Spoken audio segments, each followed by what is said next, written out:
Hello and welcome to Ethos Genesis. Today we're going to talk about how to create a new case. As you can see, I'm in the sandbox for Ethos Genesis. However, if you're in a live environment, your URL is probably going to be different than mine. So to get started, if you haven't already, which I imagine you have, but just in case you haven't, you'll need to register.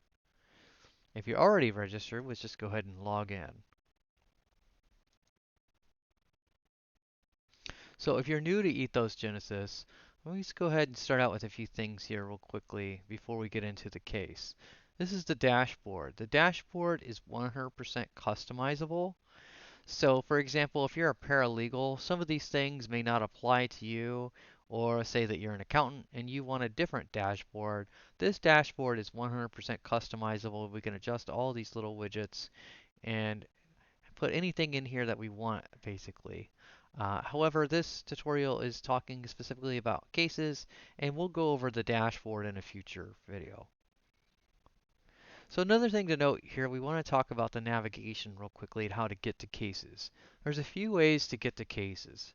First, we can go over here on the left. This is our little quick navigation bar. We can customize this as well any way we want. But the static one, or the main one, is up here. This will never change. So just keep that in mind that this on the left is customizable, and then at the top is the static one. So let's just go ahead and go to all cases first. So as we can see right here, we don't have any assigned cases yet.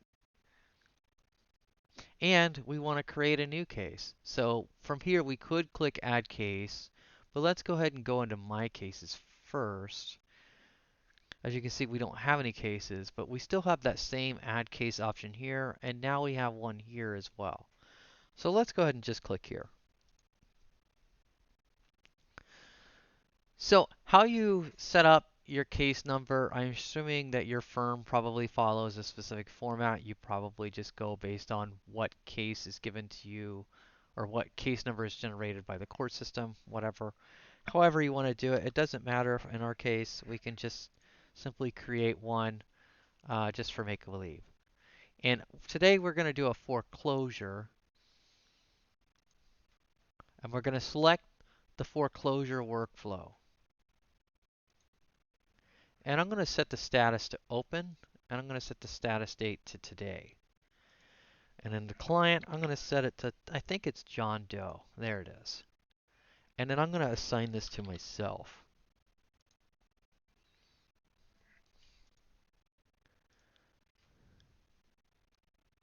And as you've seen, when I typed in the zip code here, it automatically populates the county for me based on this zip code.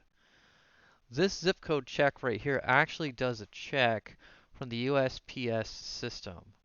So that way we know it's accurate.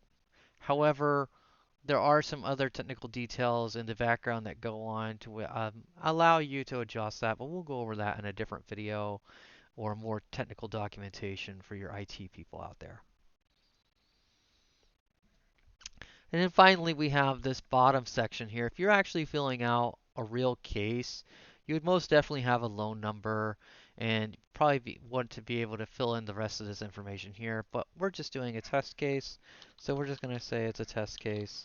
So everybody knows that this is not a real case. Please don't work this case.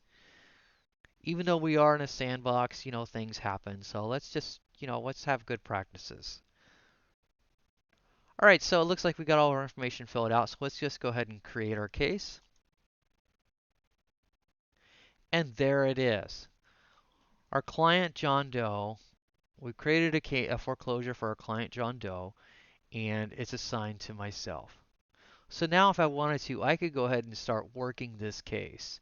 We have a few options over here. I can view this case, I can edit this case, or I could delete this case. All right, so that's how to create a case in Ethos Genesis. Please let me know your thoughts in the comments. Thank you.